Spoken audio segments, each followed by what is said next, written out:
Ladies and gentlemen, the next session, the convergence of auto and tech, adapting Michigan's economy amid unprecedented change, is sponsored by Ford Motor Company. Please welcome U.S. Senator Gary Peters, Managing Director of Techstars Mobility, Ted Serbinski, President and Chief Executive Officer of Lear Corporation, Matthew Simoncini, Vice President of Research and Advanced Engineering for Ford Motor Company, Ken Washington. And to moderate the discussion, the Executive Vice President and Director of Corporate Operations at Crain Communications Incorporated, KC Crain Jr. All right, guys, they've asked us to cover everything about automotive and technology in 40 minutes. All right, no problem. Matt? Not an issue at all. Yeah, okay. Piece of cake. Ken, we just heard a guy from General Motors talk a little bit about, some of the things they're doing. I don't know if we believe anything that he said, but can you give us Ford's perspective? Oh, is he still here? I thought he was already on the plane. Sorry. Good to see you, Dan. So Michigan's got a huge opportunity, and this is kind of going to be for the whole audience here. We've been doing a lot of things in this state, both from the legislation standpoint, from an R&D standpoint, from a technology standpoint. Up until now, we've done a pretty lousy job telling our story. Do you guys have any advice for the audiences and the teams that are working on this right now about things we can do better to kind of pull this whole thing together? You do? Well, I do.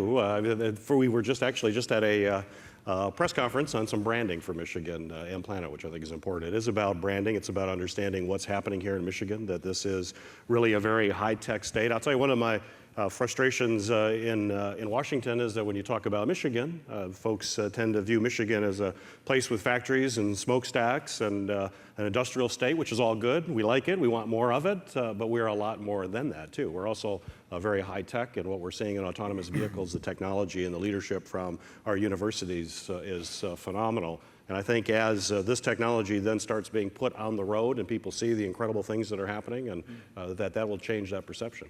Ted, we hear a lot about Silicon Valley versus Detroit. You work in the startup world. Why are we having such a tough time getting that message out? Yeah, I think the biggest problem with Detroit and parts of Michigan, it's perception, to your earlier point. And if I say San Francisco, you think Golden Gate Bridge, vineyards, wine, water. You say Detroit, you think about blight and all the issues we've had.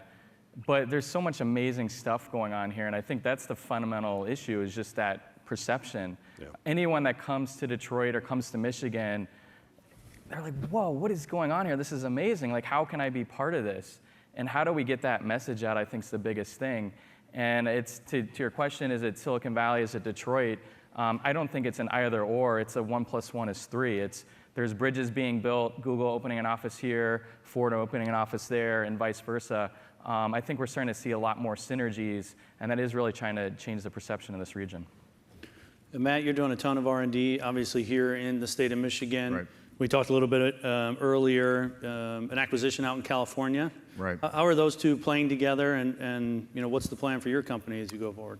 It's going very, very well. You're seeing a convergence in the industry, which is what we're talking about today. And I think they see the opportunity, they being, let's say, folks that are in the industry of managing data and managing code, see the opportunities in the automotive. And I think they're excited by the fact that they can have real applications in automotive while creating jobs, while designing cool stuff. I think personally, going back to your first question, not that you asked me, I think we collectively, as a community and as an industry, have not done a good job explaining who we are. It's little things like having the auto show in January in Detroit, as opposed to this time of year when the state of Michigan's outstanding, calling it the North American Auto Show when it's the Detroit Auto Show. I think. Did Dan Gilbert ask you to put that one in there? No. I think it's also debuting product at CES as opposed to debuting product in Detroit. And it's a tie-in, and this is why it's important. It's also a tie-in to the capital markets, because as publicly traded companies, and maybe someday, when you grow up. Nice, Matt. It's about attracting capital and investment that allows for the job creation. And I think we need to do a better job. We need to stop talking about downturns and cycles. It's not that. This thing is going to grow to the sky. And there's going to be a convergence between tech and automotive, and we're at the cusp of greatness. And we need to grab this as a community and wrestle it, because this is our birthright. Yeah. You might have some competition here. This auto thing doesn't work out, Matt. You got a future. That's right. Ken, you guys made a big announcement out in California. A couple of questions. First one, does Mark Fields wear jeans in Detroit or only when he goes out to California? He wears jeans in Detroit depending on the occasion, too. All right. But here's really what we're talking about. We're talking about this amazing inflection point that we're all standing at. We're standing at the crossroads of some really big things happening in the automotive sector and the technology industry. And the two are crashing together to create amazing new opportunities for our business and for society. Because at the end of the day, who's going to win here is society. We're going to make people's lives better by putting vehicles on the road that are safer, that are more fun to drive. You're going to be able to go places when you can't or don't want to drive. And your cars are going to be connected to the internet. They're already getting connected to the internet. When you bring your digital stuff into the car, you can actually use it the way you want to use it. And you'll be able to have the kind of experiences that are going to make it fun to be in the car. It's going to make it kind of a fun device as part of your digital ecosystem. That's what we're talking about. And it's, to Ted's point, it's not Detroit versus Silicon Valley, it's and, because a lot of the innovation is happening in Silicon Valley. It's happening all over the world and other countries.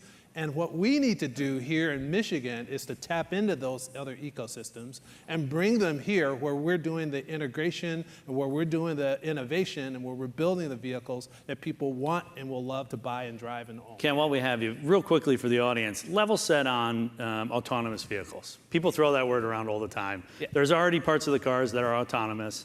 Audi talks about it in 7 different stages. Yep. Where are we? Where's it going to go?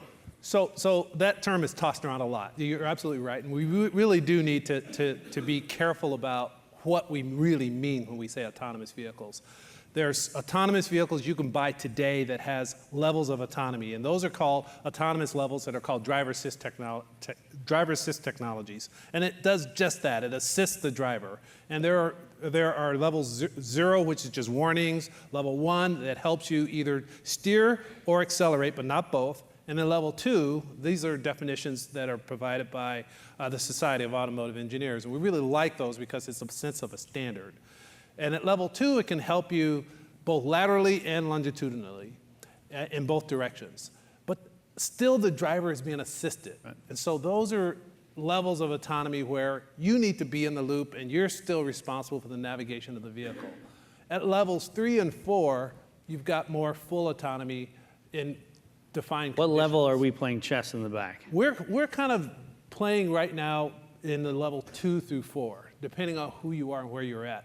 Okay. At Ford, our goal is to build a level 4 autonomous vehicle so the driver can be fully out of the loop in defined environments. And the reason that's important is because we know of no reliable way to get the driver back in the loop today. So in your opinion and Ford's opinion, how many years are we away from a level 4? Infrastructure aside. We think by the end of the decade, it technically will be possible to have a level 4 autonomous vehicle by the end of this decade. Environments. 4 years. Within this decade. Within the next 4 years. So the technology is going to be there, and Senator Peters, I'll ask you. We're obviously not going to be ready for it in 4 years. What has to happen? So 2 quick ones for you. What has to happen to get us caught up to the technology from an infrastructure standpoint? And then should this be a state by state, or is this something that the whole country should be doing together? Well, first of all, I think you got to have national standards. You can't have a patchwork of individual states that have different regulations, just as the whole auto industry is a national industry, and if you have to meet those, it just wouldn't work. So having said that, I believe that Michigan has the opportunity, and all the gentlemen have said very eloquently, we should be the leader. So this should be driven right here in Michigan, which is why we're working on the Willow Run facility, have a national testing facility here in Michigan. We've got infrastructure that we are building out to standards to allow vehicle to infrastructure communication I was able to get some language in the federal transportation bill to allow federal money to work with the state to put in sensors into pavement, for example, as we're rebuilding roads, not just the concrete and the steel, but the sensors. And for those of you, as far as what does that mean when you're driving your car, the example I like to give is if we put sensors in a bridge that will tell your car that it is icing over, and you have black ice on the bridge will actually tell your car before you have any idea that there's black ice, and it'll start braking the car, which will be an incredible safety. Those are the kinds of things we need to be putting forward in Michigan now to take leadership. But you're going to see this happening around the country as well. But there are a number of policy issues. My concern, the only limiting factor to some of this is that the technology is going to go a whole lot quicker than some of the public policy, which I think goes to your question. We have to figure out insurance issues as to who's going to be liable for this. If you've got the computer is driving your car. Those haven't even started. Those conversations haven't even started. They've started. In fact, even at M-City in the University of Michigan now, part of the partnership there, you have insurance companies that are actively thinking through. Your car's coming back to get you at the mall. It hits something or someone. Are you getting sued, or is the car company getting sued? Because the car company and will car companies take that liability? You know, there's huge issues related to that. And then other policy issues as all these vehicles are connected. Obviously, we have cybersecurity. I serve on the Homeland Security Committee in addition to Commerce, and that's the intersection of those two. We're going to have a critical national asset, which will be connected cars on our highway. How do we protect that from cyber attacks? And then there are spectrum issues. So there are a number of things that have to be done simultaneously. The technology will probably move quicker than the policy, but that's why we're at a policy conference today. So technology, talk about infrastructure. Matt, talk a little bit about people. You know, I know you guys are making some investments in Detroit. Everyone talks about California. Ford, you know, built a new facility out there. You know, they're trying to get the best. Can you get the best here? I think you can absolutely get the best for a couple reasons. One, Michigan is a great place to live. I think the industry has the capability to change the world and solve some of the major problems, whether it's air pollution, conservation, urbanization, mass transportation, the convergence, if you will, of the car becoming a rolling smart device. And we design cool stuff, and we provide jobs. So if we can get that message out to somebody leaving school or a designer or an engineer, it's a very, very attractive place to live. Plus, Detroit is hip again, downtown.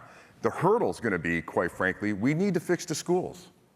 We can't have a great community to live in when the schools are failing. And I just don't mean Detroit. Yeah. We've got to pull it together because... Have you met John Ricolta? We did this at 9 this morning. All right, well then, I don't mean to be redundant, but I can't stress enough that you cannot have a community and attract people from places like LA or New York. If they have a family, they're not going to move in Detroit. They're not going to move in a Tri-County area. The schools just aren't acceptable. And I think that's a major hurdle. But as far as attracting talent, we have no problem. If I'm giving 5 minutes, I'll attract anybody to Detroit because Michigan's a great place to live. All right.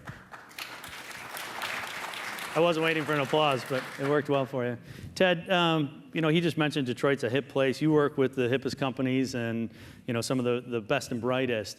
Talk a little bit about the role that the startup community plays. You know, Dan just talked about some big investments they were making, and, you know, obviously Ford's heavy in. Matt just made an acquisition. Where does your group fit in? Yeah, so Techstars, we have 800 companies in our portfolio. Started about a decade ago. Portfolio is worth about $5 billion, and we have offices all around the world. Cape Town, South Africa, Tel Aviv, LA, Boulder. And when we were thinking about a connected car program, something transportation related, Detroit was on the list, but there are other locations on the list. And when we look at kind of opening a Techstars office, it's not just coming to the region, working and investing in companies, it's a 20-year commitment. Like, how can we continue to bring more and more startups to the region?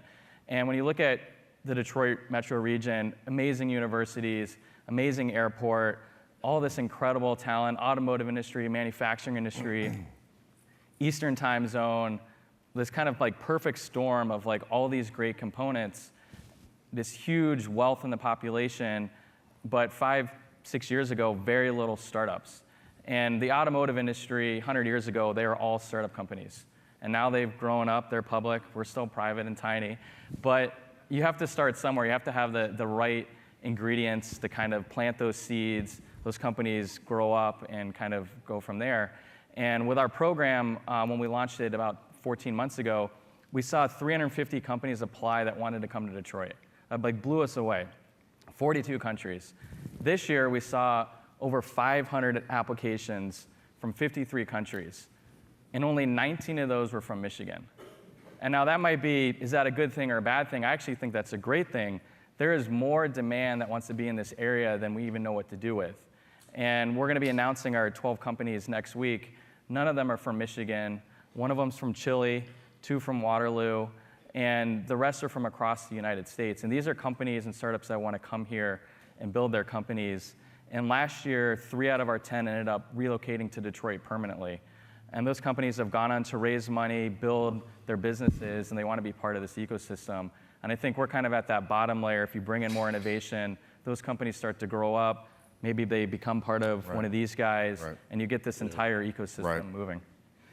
So, Ken, you don't currently sell any autonomous vehicles.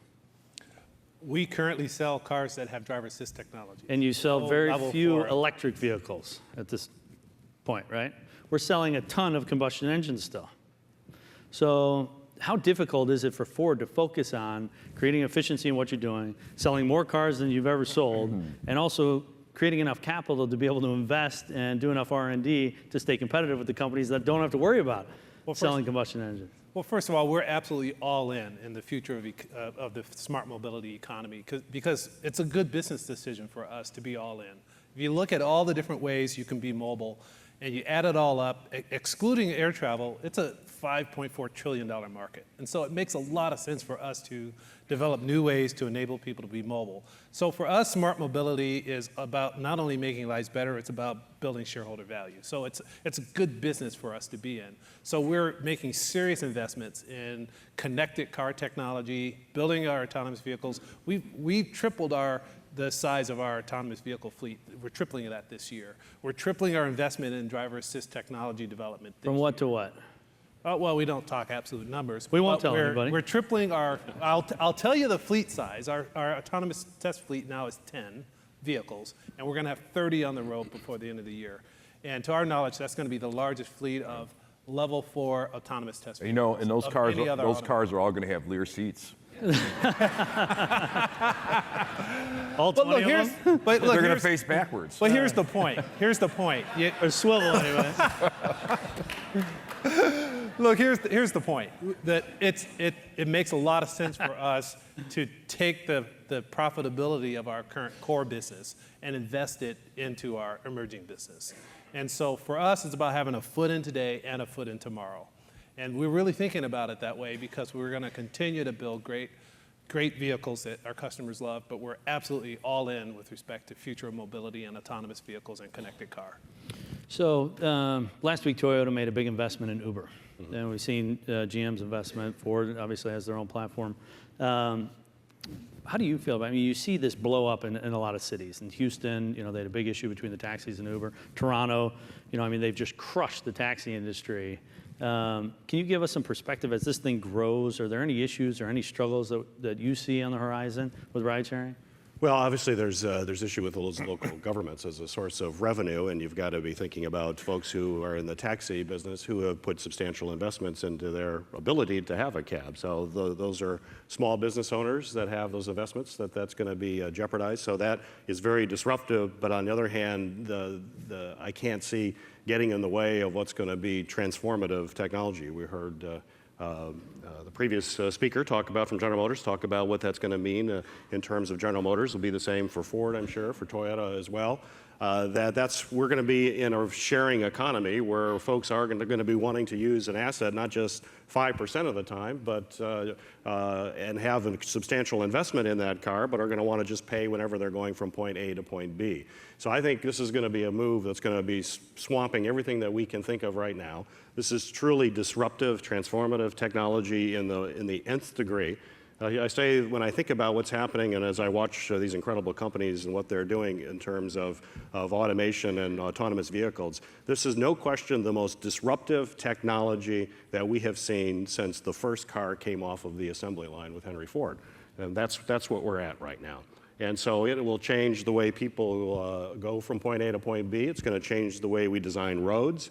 You can see more density in cities, particularly as with these cars that can be spaced so much closer together in a safe way that you won't need the same kind of infrastructure that we have right now. It'll be more dense. You can have more dense living. We saw what happened with the automobile in suburbia as people wanted to commute out with their cars, with especially millennials who want to be in a denser urban environment, and with autonomous vehicles where you don't need to have a car, you could see parking lots disappear, for example, and have even more and more buildings in a very tight urban area that's going to transform the landscape. So, I mean, we're on the cusp, and a couple of my colleagues here have said, we're on the cusp of something that we have just can't even wrap our head around, and that's really the direction that we're going. So this is going to have to be national standards.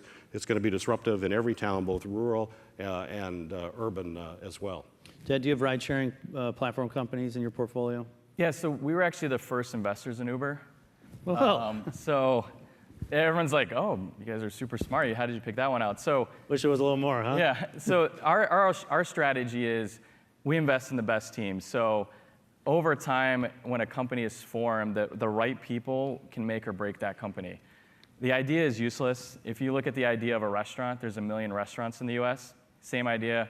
You sit down at a table, there's a menu, someone prepares food, and you eat it and leave. Same exact idea, but different cuisines, different price points, different locations, different chefs. There's so many variables that create a totally different experience. Same thing's true of any startup. The right team really is going to make that idea come to life. And the same idea with 2 different teams is going to come out totally differently. If you look at Uber, Lyft, Diddy, all these different ones. And so we invested in Uber. Travis was a mentor for our program in Boulder, and he supported some of the companies, was helpful. Had started some other companies, and taking on the taxi industry. It seemed like pretty audacious. So good guy, huge problem, market. Here's some money, and now there's Uber. And so that's just one example. That was 7, 8 years ago. With our mobility program, we're investing same strategy, same stage, but doing it now more defined. So we're investing 10 to 12 companies a year. Last year, we had a company called Split, which is allowing you to split the ride to work. And DT Energy and Honda and Magna and others are piloting that locally in the Detroit region. So how do you get people off the road sharing the ride to work? Our next class, we're announced next week, taking that to an entirely different set. So it's not just about getting to work, but it might be about events, and it might be small vehicles, big vehicles, different sized vehicles. And the analogy I like to use is the sharing economy is not new. Getting from point A to point B via shared vehicle, look at the airplane industry. If you want to go to LA, you buy your plane ticket and you sit in your seat, you're sharing a plane ride to LA. Sharing a car, same thing. You don't worry about the maintenance, you don't worry about the gas, you don't worry about anything else, you just want to get from here to there, and I think that's the fundamental shift, and we can actually look to the airline industry to see maybe what's coming down the road. It's still hard for people that like driving to understand that mentality. Oh, yeah. But it doesn't have to be an either or. I mean, you can still have a sharing economy with alternative modes of mobility that thrive and grow and offer choice, and still have personally owned vehicles that are driven in different modes at different times when you're in different family situations. That's the beauty of this inflection that we're at, is it's not forcing us to pick one of the roads that we're faced. We can pick multiple roads and innovate down each one of those roads. And that's why it's You want to find new roads? And find new roads, too. Yeah. Build some off-road vehicles and put some Lear seats in. Did you just come up with that? Yeah.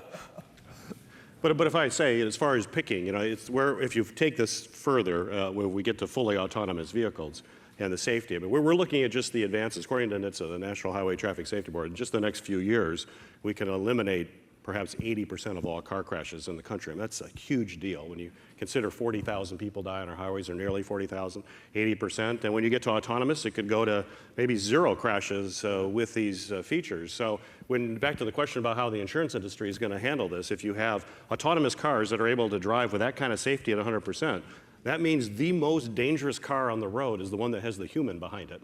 And the question is, what will the insurance companies do? What will they charge you for insurance to be the human that could be out there causing all sorts of mayhem on the road? Is he talking about you? So, no, nobody in particular here, by the way.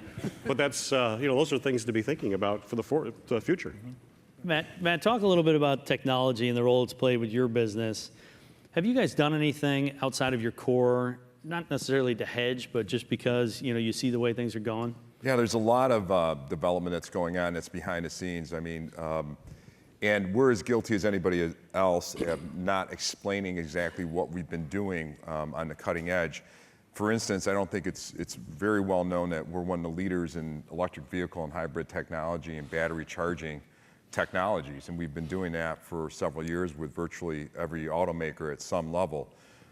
Two, we have what they call a connected gateway that's able to bring data in from the cloud and the grid and other vehicles into the car and distribute the information around the vehicles. That's new, and that's a technology both in cellular and cyber that we've developed with software writers and acquisitions. The other thing that's happening is when you think of Lear, typically you think of seating. And seating's in many cases a mature product or viewed as a mature product. The reality is seating is the first level of connectivity because you're connected to it, right? So we can do things like adjust your spine while you're sitting there. We can give you an EKG. We can make sure that right, Nancy? Just saying. We're going to obsolete the hospitals and disrupt the technology. That's very disruptive. And, but it's things like also, As long as you don't have access to that data. I'm just saying. Well, there is protocols that we're going to have to follow, but what Senator Peters was saying, the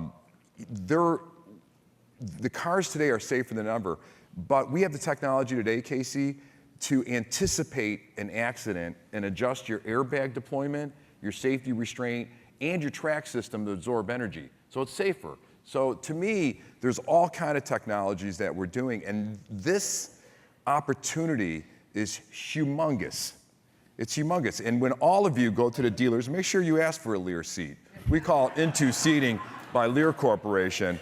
It's the best seat on the market. What's the website again? Do we have that presentation? Can we roll the tape? Ken, for a long time, technology, forever technology has really driven the auto industry, but the marketing folks used it to their advantage. And you were constantly promoting, we have the latest and greatest, and I heard Dan mention the 4G LTE. They're always talking about Wi-Fi hotspots and latest and greatest. So, as you guys are competing against each other, trying to seem like you're the most innovative company, are we losing a lot of efficiency? Well, I don't think it's not really about us. It's about the customer.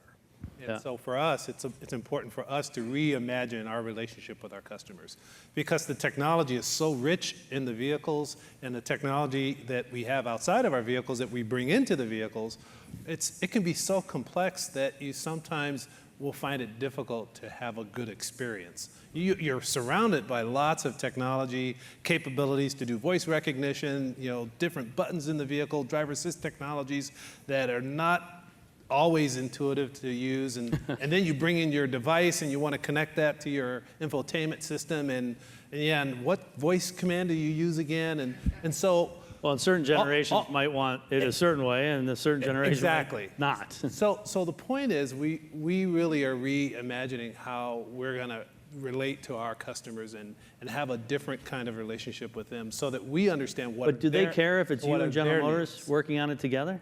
I think what they care about is what experience they have. And so for us, we're going to be spending much more of our effort and energy capturing the desires through the lens of what experience do our customers want and need to have. And then we'll design the solutions in the vehicle around delivering that experience. And we're really excited about Fort Pass that we just released in April, which is our way of reimagining how we'll bring to market mobility services and solutions. You don't even have to be a Ford customer. You don't have to have a Ford car to sign up for Ford Pass. Think of it as the equivalent of what iTunes did for music, what Ford Pass will do for the relationship you have with Ford Motor Company. That's the kind of technology and the kind of customer engagement I think will drive the kind of experiences people will have when they're in the car and when they're approaching a car, or even when they're outside of the car thinking about how are they going to get from point A to point B if they're using some other mode of mobility. And so for us, it's really about focusing on the experience. Let me answer it slightly differently. I agree with everything that Ken said, Casey, but when you talk about efficiencies, think about this, and it's a technology that's out there, and one that Lear has actually developed with a European automaker. You know how you get constant update reminders on your phone?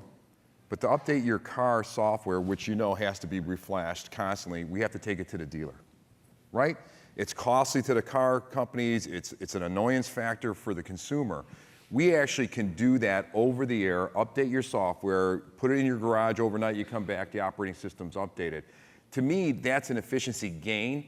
It's a cost reduction for the car companies, which ultimately will make them more profitable and able to compete better. And in the end, it'll make the consumer more loyal to the brand. So I actually think while there is a big investment hurdle in front of us, I think it can really, if done correctly, could really improve the profitability of the entire supply chain, the car companies all the way down. Couldn't agree more, and that's absolutely on our plans, in our plans. Yeah. I don't know if you guys are aware, but the OEMs and the suppliers didn't always have the greatest relationship. Never heard about that. Beatings will continue until morale improves. So, Ted, this question is going to be for you, all right? But, there's been strain. Obviously, they've come a long way. I even saw Matt, I think, talking to some guys last night. But when you think about the vendor relationship on the technology side, Ken, to your point, some of the interfaces have gone very badly, very badly. And they weren't listening to the customers, and they weren't necessarily listening to the folks that do this for a living. But can you give us a sense of what it's like for these companies when they're trying to break into somebody like Ford Motor Company or General Motors? You're the tiny little startup, and you got this great idea. What are the relationships like there? Yeah, so with our program, we're working with a consortium of automotive partners and vendors. So we have kind of seeing a lot of different things. And with every startup, the problem with it going after a big corporation or trying to work with it is those corporations accidentally kill the startups. And what happens is the corporation's like, this is great technology. We have this like 25 million step process, and then we'll start working with you. Problem is the startup has like 12 months of runway, and if they don't get that contract, they can't raise any more money, and they end up going bankrupt. And we see that happening all the time. And with the mobility program that we've structured is we're trying to work with the corporations, Ford included, to kind of work with these companies more efficiently. And it doesn't have to be we want to work with the company. It could be we don't want to work with the company. The worst place is when these startups are in these limbo with these big corporations, and they don't know what's going to happen. Right. And we see that over and over again. Even right now with our program, we still see that. And I think it's just some corporations are adapting to that a lot faster right now. And for them to really start to embrace new startups and work with them before they get too big, they have to kind of change their process and figure out how do we work with these guys more efficiently and get an answer yes or no versus we don't know. And I'll even ask you the same question. I mean, I can't imagine what it's like for some of those same companies trying to work with government, right? Yes, obviously it can be a real challenge, but the thing is, but you need them. I mean, we're going to need them on the infrastructure side. We are, and actually that's the thing about this connectivity is that we all have to work together. This is a true public-private partnership that has to work in order for it to come together, from the infrastructure that's going to be talking to the vehicles. The auto companies all need to be talking to each other, which is why we're working on the Willow Run facility to turn that into a national testing facility. Traditionally, car companies have their own test tracks where they test their vehicles, but this doesn't work unless everybody's talking to each other. Ford has to talk to Toyota, and General Motors to Nissan, everything else on the road. So you got to be in one place, and that's why we're working to create the funding, or I shouldn't say the funding, but to create a national testing center here in Michigan. But it's going to be all the individual companies that have to come together. That's going to be a new, kind of somewhat new. I mean, we see that with M-City in Michigan now at the University of Michigan. Companies have all paid into that in order to make that track work. But in order to get to the next level, you're going to need a national center. You're going to need to have companies all pitching in together. And sometimes sharing, there's always the questions of proprietary information, how willing Ford may be to share, and yet they need to do some sharing in order for the system to work in a highly connected environment. And I'm sure you've thought about how we make that happen, but that's going to be a challenge, I think, for the companies. Well, and I have to jump in here because we started working with small companies over 2 years ago as we started realizing that this new mobility economy was coming. And in our experimentation, we immediately, almost instantly ran into this issue, which is the systems at Ford were not set up to enable us to work with small mom and pop or small startup companies. It was just really difficult. And so that's one of the reasons why we made the decision to stand up a limited liability corporation. We call it Ford Smart Mobility, so that we have a little more agility to work with small startups, and we can lean forward a little more with more agility and more alacrity and do things that are more like an experiment or a pilot or a prototype, and try things out, work with small companies, and allow them to flourish in their engagement with Ford without us, smothering it with our process, because we don't need the same process that we use to build vehicles that we sell to the public, which must be absolutely, tested and proven and safe and qualified and crash tested and all the things that we do to our production vehicles. So every state will try and put some claim that they're an innovation state, or they've got more R&D, or they're doing something, and they run ads that say, come work in Virginia, and we've got all the capabilities. So, I heard you say, Matt, that you're all in. You're all in Michigan. You guys are committed. Right. What else? Everyone underestimates the R&D and everything that's going on. What else needs to happen for it truly to become the innovation state? Well, I call it the connected dot strategy, and it's going to take a combination of private enterprise startups that have a huge role in bringing technology to more mature companies like Lear, who know how to work with the automotive's protocols. But it's also the philanthropic community with jobs training and housing. It's the school system, but this time the universities with their programming and their academics to have them tailored to things that can support the industry. I mean, we're sitting on top of the biggest cluster of automotive talent in the world. Most countries, in fact, I would argue no country has the amount of automotive talent that we have in the Tri-County area in Detroit, and we need to leverage it, including our universities with Wayne State, UAD, CCS, all in a cluster downtown, right? So we need to connect the dots, and to me, I've thought about it quite a bit. We had, I think in the state, we used to have an office of film and movies. Right. How well did that work? Here we've got, the automotive industry right here, and we don't have that office to help us connect the dots and attack some of these issues as a community. So I think it starts with recognizing what we have, leveraging it, and then it filters down too. It's also bringing some of the jobs back from Mexico. I mean, we have the biggest cluster of automotive cars being produced in a Tri-County area, 100-mile radius, and if you can ship a part from Mexico, you're making it in Mexico. So we have to fix that dynamic as well. And I think we can, but it's going to take, I think, an office of automotive. You ask what the state can do, that's what the state can do for us. And just to jump in there, I think when you look at the Detroit automotive culture, it's very siloed. And so GM's downtown, which is 20 miles from Ford and Dearborn, which is 30 miles from Chrysler and Pontiac. Facebook to Apple to Google, 3-4 mile radius, you have Stanford there. And our culture here is predominantly siloed off, like we're focused on this, we can't tell you what we're doing. In Silicon Valley, it's all these small, tiny networks, and you start at this company and then this startup, and there's all this cross-pollination and all these things that really build this connective tissue. In Detroit, we don't have that connective tissue. Like, we have the talent, we have all the engineering, we have the capacity. What we don't have is all this connective tissue connecting all the dots. And I think that's what we fundamentally need to do is more of those events that really bring people together, cross-pollinate. This panel, we have like OEM, suppliers, startups, politics, like it's all those components, but how do we do this at scale across the entire region? And this may sound counterintuitive, but I think part of succeeding in our commitment here in Michigan is to leave Michigan and engage with other communities to learn how some of that cross-pollination, some of those networks work. Well, that's exactly the reason why we stood up our Research and Innovation Center in Palo Alto. We did it so we could actually learn, how does that ecosystem work? And how does the whole VC engine work? And who are the companies that are there? And some of the people that grow up in that economy, when they build families, they may want to move to other states where it's more affordable and you can actually build a family.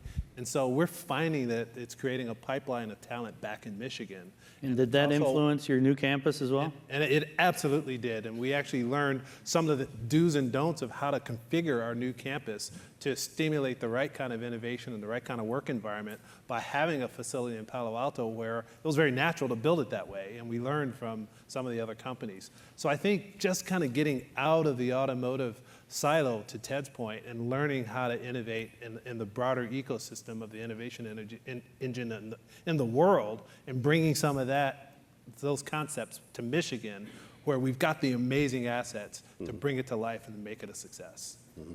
That's great.